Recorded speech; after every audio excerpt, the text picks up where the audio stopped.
Welcome, everybody. Happy New Year. Thank you for joining us tonight. I'm Terry Minow, Chair of Big Sky 55 Plus. I am the former political director of the union that is now Montana Federation of Public Employees, and I'm a founding member of the Big Sky 55 Plus Board of Directors. I ranch with my family in the Boulder Valley, south of Helena. Big Sky 55 Plus brings people together to work for solutions that make life better for Montanans of all ages. You are invited to join us. Tonight, we are focused on what is top of mind in the upcoming Montana legislature. Our distinguished speakers are John Ellingson, Mary Sheehy Moe, and Emma Kerr-Carpenter. I'm so excited to hear from them. After each one speaks, they will take questions. Please post your questions in the question and answer function, Q&A function, at the bottom of your screen. If you look at the bottom of your screen, you'll see that little Q&A. I will ask them as time allows. We are also recording this town hall meeting. John Ellingson is from Missoula. He is Big Sky 55 Plus Vice Chair, a former legislator, and former legal director of Montana ACLU, where he defended Native American voting rights, LGBTQ rights, and the rights of prisoners with mental illness. John. Thanks, Terry. It's a pleasure to be able to spend some time with interested citizens talking about an issue that really excites me, fair taxation. I want to make a few quick points in my allotted time. First, the tax issues before the legislature in 2025 are familiar. For the last 75 years or so, the anti-tax, anti-government libertarians, led by the Koch family, the Coors family, and other like-minded, aggrieved billionaires, have waged a concerted long-term war on government, and in particular, on government regulation. The primary tool in this effort has been tax policy. Second, the burning tax issue of the day is an exceptional rise in residential property taxes. Slide 1 shows what has been going on over time with these taxes. Could we have that slide, please? Note the two largest components. This is a slide that shows taxes paid by property type. In other words, property taxes paid, and it's broken down by property type. The two largest components are the green up at the top and the gray down at the bottom. The green is residential property taxes. The gray down at the bottom is centrally assessed property. This is property that is owned by our biggest corporations, the railroads, the pipeline companies, the telecommunications companies, and the power companies. I want to direct your attention to what happened in 2023 when residential property taxes in green took a steep drop, steep turn upward. And then look at the gray down at the bottom, what happened to the centrally assessed properties. This demonstrates that when residential property taxes went up, the centrally assessed property taxes went down. So as homeowners were paying more taxes, the businesses represented by in the centrally assessed properties, the pipeline companies, telecommunications, and so forth went down. This is a function of the way our tax system is written, the tax code is written, and it could have been easily avoided if the legislature had simply adjusted the assessed rate on residential property taxes. It didn't do that. As a consequence, homeowners paid more, and the centrally assessed owners paid less. The next issue of the session is the governor's proposed income tax reduction that would lower the top rate from 5.9% to 4.9% at a cost of $255 million. When I was in the legislature, this was called a tax expenditure, that is the fiscal equivalent of spending $255 million on government programs like Medicaid extension and support for our schools. The proposal is summarized in slide number 2. Could we see slide number 2?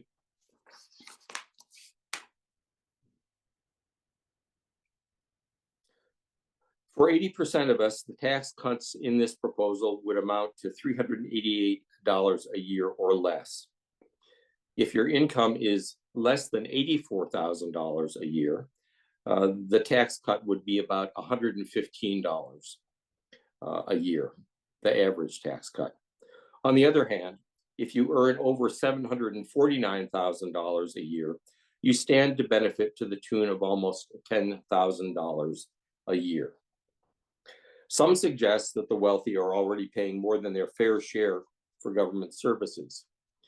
Senator Hertz asserts that the top 10% already pays 58% of the total state income tax, and that this percentage should be brought down to keep us competitive. I'm not sure what that means, in the Rocky Mountain West. It's a superficially appealing argument that I think is best answered in this way, and I would refer to the next two slides, slide number 3, if we could see that, please.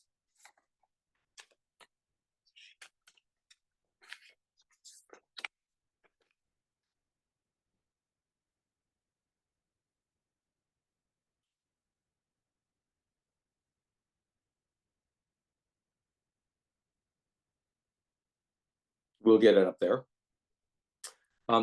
This shows the distribution of family wealth in 1963.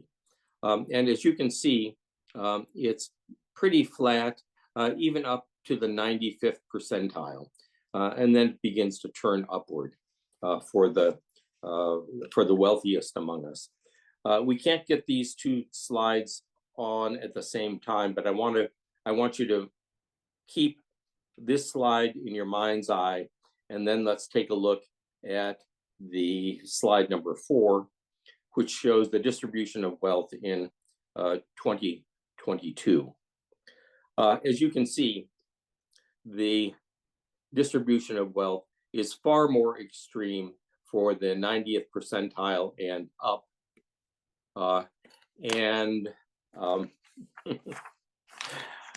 Than it ever was. I need to, sorry, John, I need to just get the correct slide up. I'll get it up right now. I think you did have the correct slide. Okay. Well, I'm advised that my time is up. There's a lot more that can be said about this, but I would end by saying this. The issues that face the state today are important ones, and the resolution of these issues will have a long-term impact on the well-being of our citizens. Medicaid expansion and extension, affordable housing, nursing home reimbursement rates, and teacher salaries, all of these needs are real, and all of them require state funding. The question before the legislators and the governor is not whether we can fund them. We clearly can't. But just as clearly, we cannot fund them if we deplete the public treasury by cutting taxes for our wealthiest citizens and biggest businesses. Thanks. Thanks, John. Those charts are really shocking. I hope we put them on our website so that people can see them and really focus on them, because it is pretty shocking what's happened to our tax system. So, John, if you could have a magic wand and change one thing about our tax system right now in Montana, what do you think would make the most difference for the average Montana, not for billionaires, but for the average Montanan? Well, it would be to return our income tax structure to a more progressive one, where the wealthiest among us paid a higher share of taxes than they do right now, a higher share of their income in taxes, to support the society that has allowed them to become so wealthy. It's a responsibility that comes from them having such success. Makes sense. Well, would you go a little bit more into what happened the last session?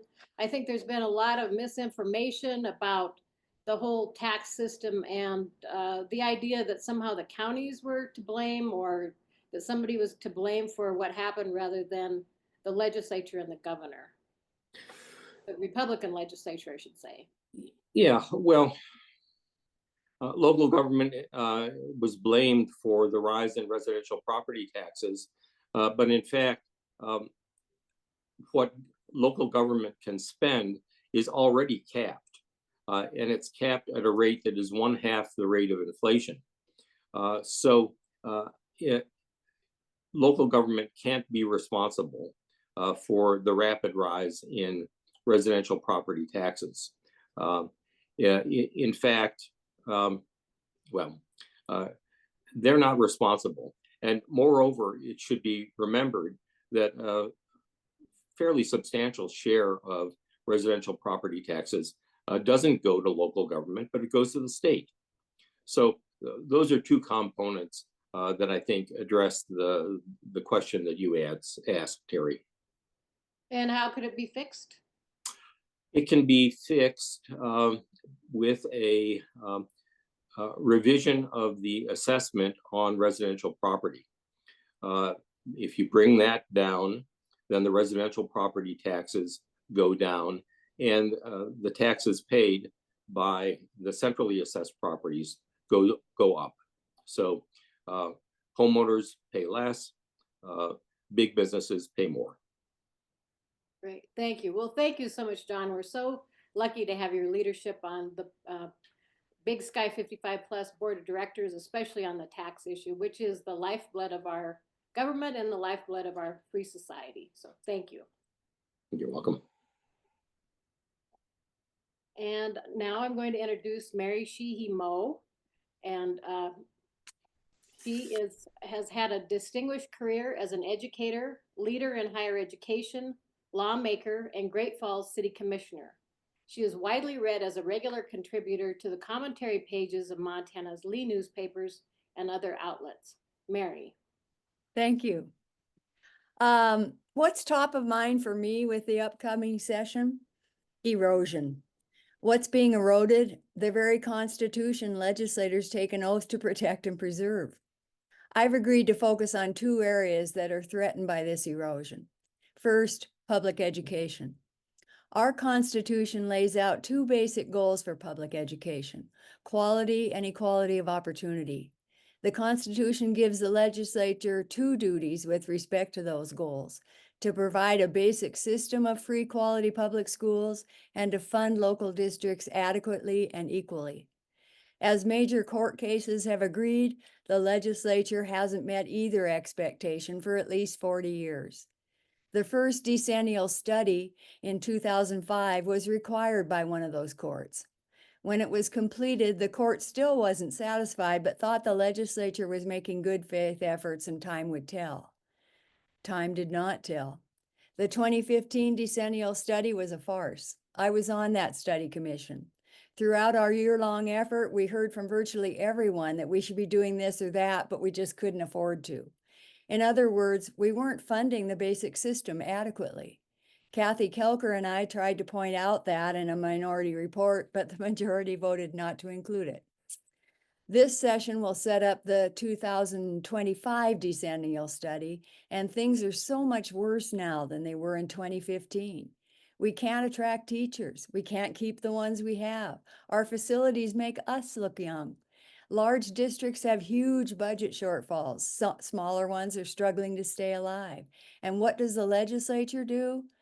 Create educational savings accounts, community choice charters, and public school charters. These fall under the category of other programs deemed desirable that our Constitution allows but does not require the legislature to create. They're expensive, and you don't fund these desirable things when you haven't met your fundamental constitutional responsibility. The legislature, especially its non-educator members, seem to believe they have greater expertise than the boards constitutionally charged with overseeing our schools. The legislature has absolutely no authority to dictate curriculum, standards, school policy, teacher certification, and a whole lot more. But because they hold the purse strings, the entities that do have that authority, local school boards and the Board of Public Education, are reluctant to tell them so. You and I need to tell them so. Equally, if not more concerning, is what the legislature is doing to the judicial system. The very legislature that required schools to require civics as a high school course constantly demonstrate they never took it themselves, or if they did, it didn't take. Look what happened in 2023. The legislature's legal counsel, which our taxes pay for, told legislators that various bills were unconstitutional. They passed them anyway, saying, let the courts decide. So various bills were challenged in court and our taxes paid to defend those bills. Now the court has predictably confirmed that those bills are in fact unconstitutional, and the legislature accuses the court of legislating from the bench. Then the right-wing majority seized upon the supposed scandal of the judiciary's lobbying efforts to create a special committee on judicial reform, again at taxpayer expense. They had 12 meetings between April and December. I stopped watching during the first meeting when one member asked whether you quashed or squashed a subpoena. But apparently 12 meetings is all these neophytes needed to acquire the expertise most people have to go to law school to acquire. At their 12th meeting, they approved 27 bills to bring to this legislature to reform the courts. Once again, a marvel of backwards thinking. The courts are too partisan, so we're going to make them run as partisans. The courts keep legislating from the bench, so we're going to judiciate from the Capitol. As with school boards, state boards, city and county governments, when it comes to the court, the legislature simply will not stay in its lane. Hopefully, most of these bills will die an unceremonious death, but the damage is being done. As they are doing with public education and educators, legislators are undermining public confidence in the judiciary and the law profession as a whole. Yes, both have slipped up on occasion, but the right-wing majority is seizing on a loose thread or two to unravel the whole garment. And the whole garment is the Constitution itself. They are unraveling it bit by bit and unraveling public support for it. When the vote on whether to have a new constitutional convention comes up in 2030, we will see whether that damage took. We have a battle to win, and it's not with this legislature, it's with public opinion. We need to band together with educators and lawyers and environmentalists and healthcare providers and city and county governments, school boards, and a whole lot of other Montanans to speak the truth in ways that the real people in power, Montana citizens, can hear. Big Sky 55 Plus is an organization with the background, the connections, and the convictions to do that. I am so grateful to be included on this panel and especially excited to see so many of you joining in this call. We need all of you and more. Let's get to work. Thank you so much, Mary. So I just want to remind everybody that you can post your questions on the Q&A section at the bottom of your screen. So if you look at the bottom of your screen, move your cursor down and off to the right a little bit, there's a Q&A section. So please ask your questions, post your questions there. And the first question that we have is, Mary, you know, people seem to really like their own public schools, their community schools. Why are some legislators so dead set on privatizing our public schools, in your opinion? Oh, well, I just think it's a carpet-bagged agenda. I don't think it really arose from Montana at all. You know, for years, all these groups, the ALEC group, where you go and you meet with a bunch of people and they give you this sort of targeted, scripted kind of legislation. And so it's very hard to fight against that. You also have a number of lobbying groups that never used to be here that have that as their primary agenda. And, you know, whatever else you want to say about privatizing public education, I was laughing when I read a column recently by one of the key proponents from some institute about accountability. The accountability that we have is actually account inability. We cannot afford it. We can't afford it fiscally, and we can't afford it culturally. Thanks, Mary. So where is Representative Luke Jones in school funding? He authored a school funding proposal a few sessions ago, and he knows the system inside and out. Do you have thoughts about what his thoughts are about this situation? I don't, because one thing to watch for is whether he's going to be involved in the this next decennial study. He was not involved in the last one. And in retrospect, that was a signal that nothing was going to happen because nobody understands school funding the way Lou Jones does. And so his absence on that commission was a real tell. But he has the opinion that public schools are not innovative and that that competition will help them innovate. And I just don't agree with it. So talk a little bit more about our unique Montana Constitution. You know, it seems like when the more people hear about our Montana Constitution, the more they like it, because it is a very unique and a very strong Constitution. But you might just give a little bit about what are some of the really unique things about our, you know, rights that we are granted through our Constitution. I think the most important right, although it's really hard to choose, but to me, the most important right is the right of just plain you and me to participate in our government, to see their documents, to participate in their meetings, to see their deliberations.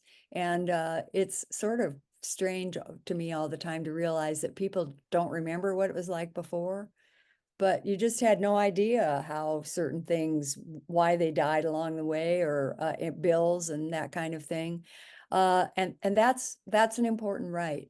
The ability of people to really, the thing that was so, I think, amazing to me about the members of the Con, as it was then called, is that they really believed in Main Street Montanans and wanted to encourage them to feel like their government was theirs.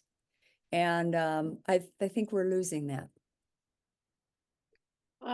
Here's another question. Where might the legislature take us in terms of held versus Montana? And that's maybe a question for you, Mary, and also John and Emma down the road. I think they're going to try to curb it in some way. But I was really pleased with the court decision, and I think they took a really serious length of time and deliberation to arrive at that result. So I'm very pleased with the decision. I'm wondering what they will do to try to carve into it in some way. Thank you, Mary. We're so grateful especially for your wise and humorous editorials in these tough times. So thank you. Thank you. Emma Kerr-Carpenter spent her career working with youth and their families to overcome poverty, trauma, and crisis. Lately, she spends her days trying to keep up with her 2-year-old son. For the past 2 sessions, Emma served on the House Appropriations Committee, where she fought to fund Billings public safety, defend health care, protect the environment, and strengthen public education. She was appointed to the Montana Senate in December 2024. Congratulations, Emma, and anxious to hear from you. Thank you, Terry. And it's so good to see everyone on this call. So I was just going to talk a little bit about the things that I'm kind of paying attention to this session, and then politically kind of what we're looking at as we come into the session. I think Mary did a really good job of kind of summing up the whole education issue and a little bit on the struggle of powers. The thing I would add to that is we saw this a little bit last session. There is also, so there's kind of a struggle with the legislature trying to assert its will over the other 2 branches of government. And most publicly, we've been seeing it with the judiciary, but it's also happening behind the scenes with the executive branch. And so it's kind of something to pay attention to in terms of it's really going to change the landscape of how our state functions if some legislators get what they are aiming towards. The other, the other issue we already talked about was taxes and the tax system. And I think, John did a really good job of summing that issue up, and that's always an ongoing issue. And then the third issue that I'm really paying attention to this cycle is the issue of Medicaid expansion and lifting the sunset. And I think, we all know how critical that bill is, and how critical Medicaid is to the state. It's economically so important. It's an engine to so many small communities across the state. It keeps both the rural hospitals and, quite frankly, our major city hospitals open and viable. So it's hugely important for the state. The healthcare that Medicaid expansion delivers, it allows working Montanans to be healthy and to be free to work and live good lives. And so it's just such a hugely important bill. I think the thing that I will be watching with that particular bill is it's going to be a fight. It's going to be a fight to get it across the finish line. I'm hopeful that we can have the sunset lifted by transmittal and have that on the governor's desk. That's what partners have been trying to tell us that they are aiming for. And I think, if that happens, then that would be the best outcome, is to get that out and not have that be a political fight. But if that doesn't happen, I think that we can all expect there to be some pretty big fireworks in the Capitol, and some wild things might end up getting linked to that particular bill. I've also been, kind of thinking a little bit about the dynamics in the Capitol now that we have so many more Democrats in the halls. Having 42 in the House is going to be such a boon. It just makes it so much easier for us to get things done and to move the needle. When you have 42, it's a lot quicker to get to 51 than when you only have what we had last session, which was 31. The problem is that the Senate, the dynamics are not as favorable. We have this last session, or this last election cycle, there were a lot of moderates that lost their seats, or didn't win in various districts. And so it's going to make it really hard to get things done in the Senate. So I'm very curious to see how that plays out with all of these bills. I'm seeing a question about what's happening behind the scenes with the executive branch. I think the thing that I've been seeing is, when we had a Democratic governor, there was kind of this sense that Democrats, both on the second floor and in the legislature, needed to work together to move things forward. Since Gianforte has taken office, we've not seen the same level of teamwork or camaraderie between the Republicans, which, is good for those of us who are fearful of some of the agenda items that Republicans sometimes have.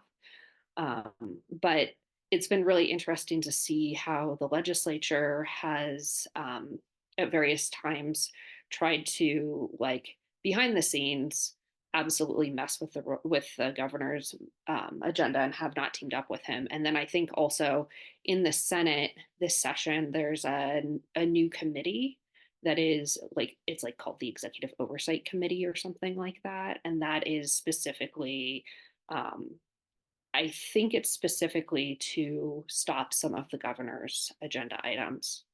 But we'll see. I might be wrong on that assessment. So there's a lot of things that I'm paying attention to, and those are a couple of them. Okay, great. Emma, when you, what is your advice to people as how best to be involved in the legislature? And when you're deciding how to vote on a bill, what affects you the most in terms of? of So I think the first and foremost thing is I always we get a list of the phone calls and emails that we've received through the central legislative hotline. And I always take a look at those and look specifically at the people who are calling me from either Yellowstone County or specifically my district. And if I'm seeing people who I recognize live in my district, I pay a lot closer attention to what they're telling me. I think also I think some number of the people on this phone call probably know who their legislators are and have actually talked to some of their legislators. Um, I personally also respond to direct text messages and emails from people, especially if I've already had a conversation with them.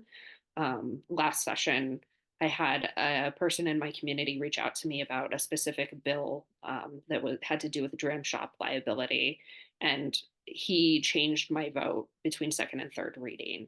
So those things do matter. Yeah. Thank you. That's something that we feel like Big Sky 55 Plus really excels at, and we're very proud of that, about our ability to get our members involved and talking to legislators and from across the state. So I'm really proud of that. Another question is, what insights do we have on the working coalition in the House? That is, can we build to 51 to defeat or pass legislation? I think you referred to that a little bit, but maybe a little bit more on that. Yeah. So I think in the House, you have your 42 Democrats, and we kind of know how Democrats are probably going to vote on a lot of things. And then you have some number of people who are in the middle, um, who are conservative on some issues and less conservative on other issues, or have to vote one way or another based on how they think their district is. But when you have 42 in the House, what it means is that you only need 9 to kill something. You only need 9 Republicans who can cross the line and to kill something. And so that's a lot fewer Republicans, and it means that they can rotate out on the harder votes. So some of the really, really detrimental things, you'll see people cycling through who will fall on the line for, for example, a bad school bill or a bad social bill, but won't cross the line and will vote the hard right on like a tax thing. And it's a constant political calculation, I think, from the moderates in the House, especially. In the Senate, unfortunately, because there's only 18 Democrats, and I think there's only like 6. My math might be wrong there, but there's not that many moderates in the Senate, and so we will need them on all of the things. And so you're going to see them. You're going to see a lot fewer things get stopped in the Senate, I think. Okay, thank you. Thank you, Emma, for your leadership in the House and now in the Senate. We really greatly appreciate it.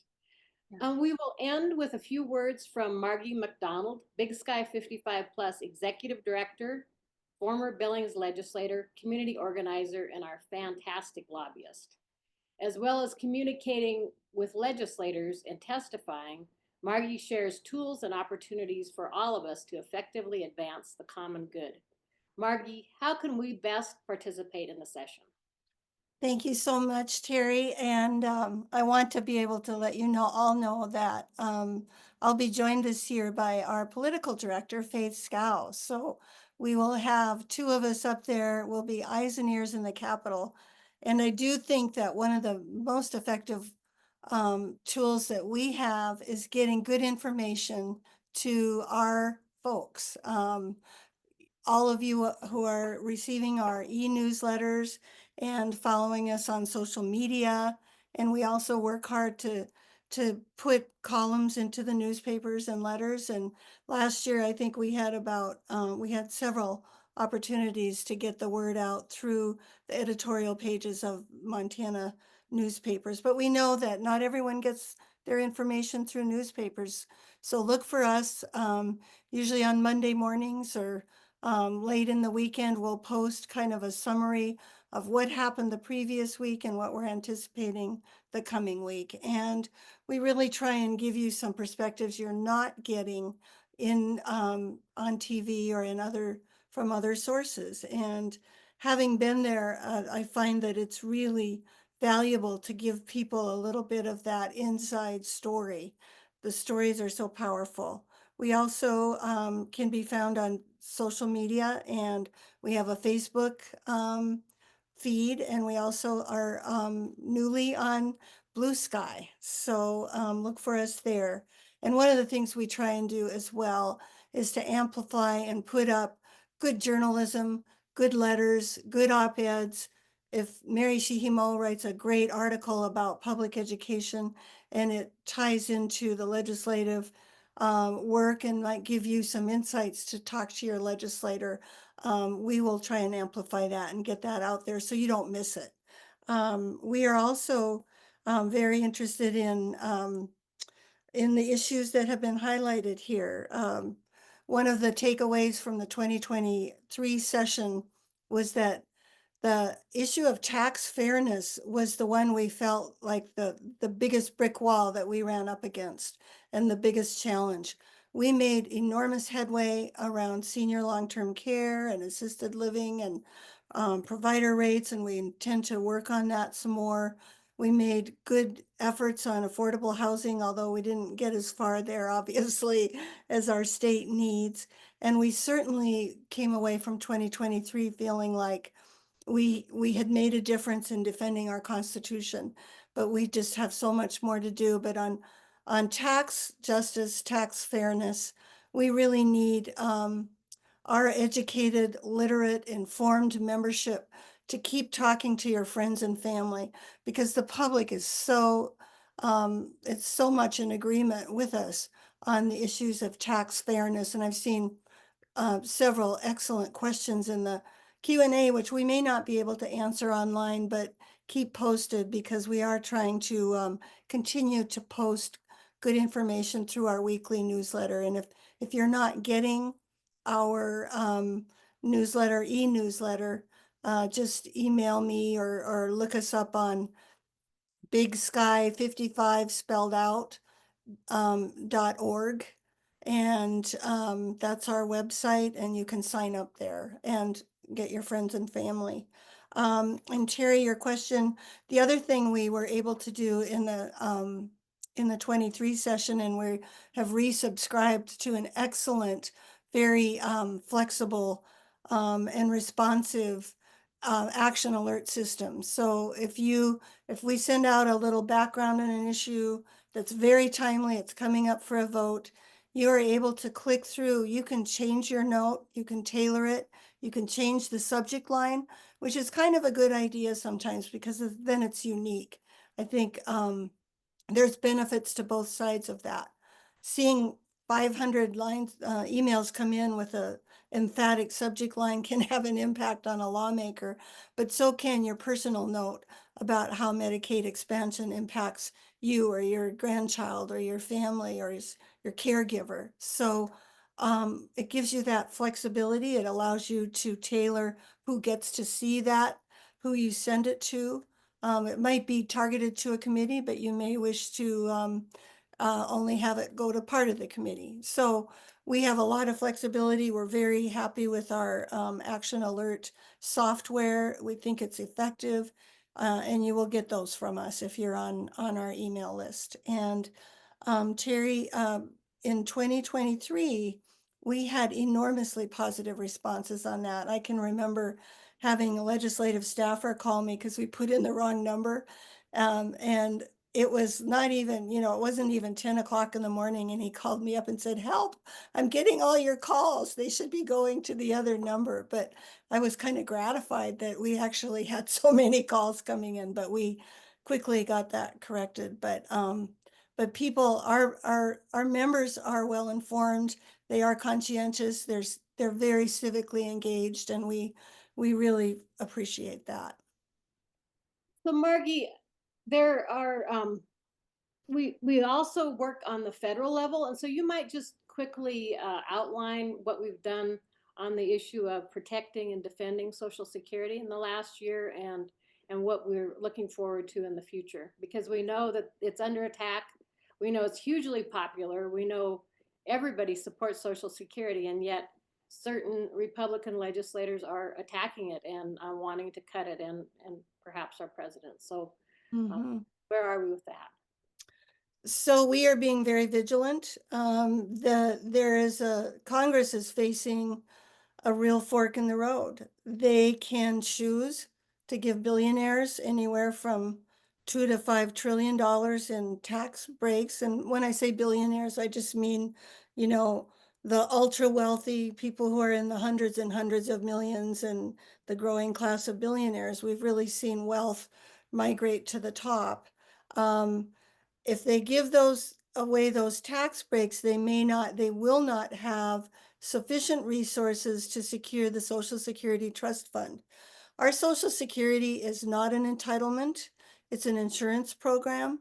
But in 1983, when Tip O'Neill and Ronald Reagan got together and said, we're gonna make sure that the baby boom generation has the resources needed to sustain Social Security through that demographic bubble, they put together a plan, and that plan entailed setting up a trust fund. And so they built that trust fund, and they planned very well. What they didn't account for was Milton Friedman trickle-down economics and giving tax breaks to the rich and having so much wealth go to the huge separation, the great gap, the wealth gap that happened. So much of the wealth that's generated by the American economy does not contribute it into the trust fund, and that's allows for a little shortfall, and that's where we need to shore it up. And that we have to really watch Congress. We will be letting people know through our our weekly communications and education as those bills come forward. And the same goes for Medicare. They made great strides in trying to control costs for prescription drugs, and the committee chairs in Congress are already sharpening their pencils to try and go in and whack those really effective and important cuts to the cost of prescription medicine. When President Biden managed to implement caps, of $2,000, which is just groundbreaking, and mainly to negotiate with the industry, as any large customer should do, on the price and the cost of pharmaceuticals. And they started with 10 of the most widely used medicines, and they made excellent progress on that. And that's what's going to keep Medicare viable and open up the door for greater cuts in the future as each year passes. But I know those committee chairs are wanting to whack those reforms, so we've got to watch that carefully. And they're also going after the Affordable Care Act, and that is another one that you'll be hearing from us on, because they will find ways, if they can't take it out outright, which I don't think they can, they'll find ways to weaken it and make it less effective, and then generate people will lose support for it. So that is very much on the I guess on the bubble, if you will, in this Congress with this president, and we'll be trying to let you know as proposals come forward. Thank you.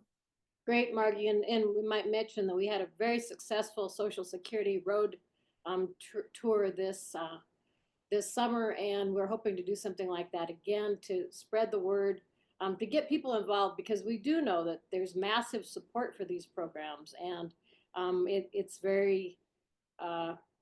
very frustrating to see that public will being ignored. And that's one of the things we work so hard on, is to bring the voices of average Montanans, regular people, to decision makers. We have there's a question about who we work with in terms of allies, other retired groups or other organizations. And Margie, you might just talk about that a little bit. Thank you. Yes, I'd be glad to. We have worked closely with the Montana Budget and Policy Center. We work closely with Montana Women's Lobby, which is now Catalyst, has formed a coalition with Montana Human Rights Network. We work closely with Montana Federation of Public Employees and the labor movement. And we have also worked with an organization of retired union workers, the Montana Association of Retired Americans, and done some good town halls with that organization. We we're forming new allies around defending our Constitution, as many Montanans are, particularly the legal profession, is beginning to take on a more of a structure and infrastructure to defend our Constitution. So there's some exciting developments in that area, and I'm happy to see it for 2025. And then let's see, we have a broad constitution. So if it's coming up on an issue around energy policy or agriculture, or Native American, we'll be looking at Western Native Voice, we'll be looking at Northern Plains Resource Council or Montana Environmental Information Center or Montana Conservation Voters. We look for allies where we can find them. This year, we're forming a coalition with AARP and AAAs and the network of organizations that provide home and community-based services in our communities to really elevate and prioritize the state of Montana's partnership with a diverse group of agencies that support older adults wanting to live independently or persons with disabilities. And that is one of our highest priorities this year as well. And that is to begin to educate lawmakers on how critical this is, particularly as we look at the aging demographics of our state. And so we kind of look for partners wherever we can find them. And we have a very, like I said, a broad agenda, and we're happy to partner on a nonpartisan basis with all kinds of people who are we're doing the good work. I saw Cindy Newman was attending, and we partnered with some of the folks who are working on reforms for people who live in manufactured home communities in Montana, who are trying to get some justice. And their land underneath their homes has been purchased by these large private equity firms from out of state, and they immediately start doubling the rents, raising the utilities, and declining their service. And it is extremely difficult to pick up your home and move it at the drop of a hat when you have somebody getting away with egregious policies. And so we joined with Cindy and her group and bipartisan lawmakers to pass a really good bill last year, and it passed both houses of Congress of the legislature, and then the governor vetoed it after the adjournment, which was a real heartbreaker, but we hope to work with them some more.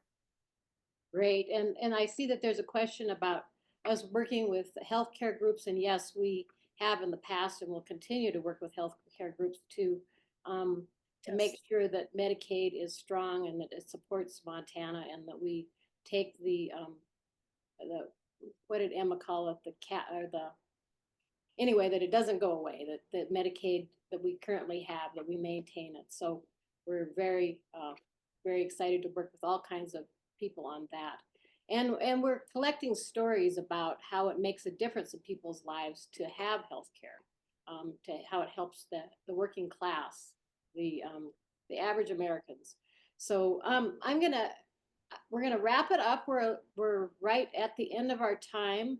On Margie, thank you so much. We're just thrilled to have your expertise and your enthusiasm leading our lobbying effort again this year. As you've all heard, we are involved in many of the issues, and I'd like you to take a look when you get a chance. Go to the link, our website, and you'll see that we are a very broad-based organization. You know, people 55 and older care about everything. We're not a narrow focused group, and so we're very involved in housing. That was a question about that. There's a lot of issues that we care about, and we work together to make an impact. So on the chat, if you go to our website, you can sign up for the email, the update, and join Big Sky 55 Plus. If you're not already a member, no matter your age, I ask you to consider joining. If you're not 55 yet, we'll give you a non-senior discount. Your suggested contribution is your age. So thank you, John, Mary, Emma, and Margie. What a great town hall meeting. We are so grateful for your passion, expertise, and leadership. You will make a difference this session. We will make a difference this session.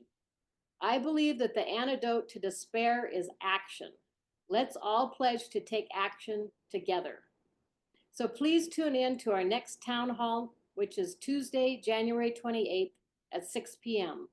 We will focus on defending and improving Montana healthcare. Thank you for your questions. I'm sorry we didn't get to all of them, but more conversation to come. We look forward to working together as we use our superpowers to make Montana a better place to live and thrive. Thank you so much for being with us. Good night and Happy New Year.